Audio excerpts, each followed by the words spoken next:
We live. What's going on, brother? Peace, family. This is Professor Ricky Jones talking about the issue of criminal justice system. And the theme I'm talking about today, do people in prison matter? Because we have a tendency of not considering people in prison as people. We have close to 60,000 people incarcerated in New York State, men. And when I saw the t-shirts saying Black Lives Matter, but 1 out of 3 black men in America or in New York State is a victim of the criminal justice system. We have an incident now where we had the Attica Incident, whereby the same prison that had the Attica riot from September 9th to September 13th, 1971, has now been on the forefront of our news and media concerning 3 officers victimized a young brother by the name of George Williams because they thought he said a slang or some type of form of profanity towards an officer.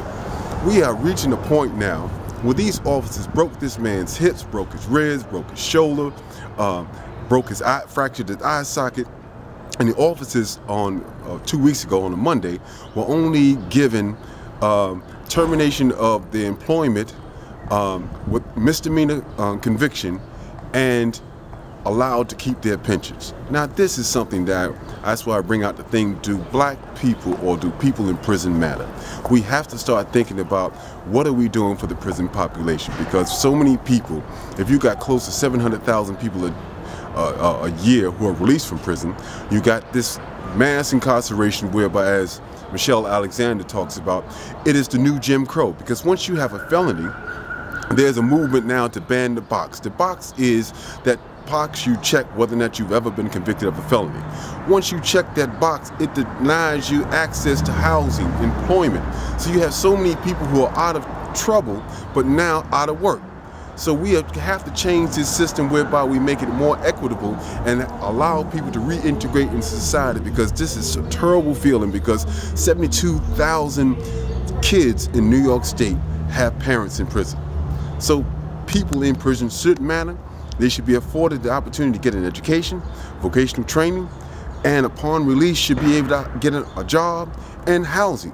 But we are looking at them as pariahs, and you're forcing them into a situation where they make bad decisions, because one of the things that I realize about visiting prisons is I've never met a bad person in prison. I met people who made bad decisions. I met people who are mentally ill.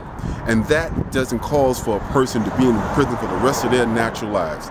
Recently today, in today's news, they had a young man, 16 years of age, when he committed the crime. Today he was sentenced to 15 to life for a shooting. Now this shooting was horrible. No one should ever take another person's life. But at 16, that person's not fully developed mentally, emotionally. And now you're going to determine that this person spends the next 15 years in prison before they're considered for parole. How do you turn that around and turn that into a more humane treatment?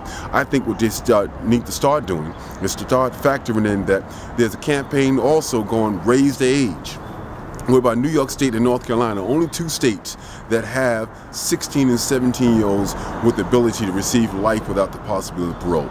There was an article in the paper or editorial written by Robert Morgenthau, who was the former DA of New York State, or New York State. And this man here is saying that young people 16 and 17 should not receive life without the possibility of parole.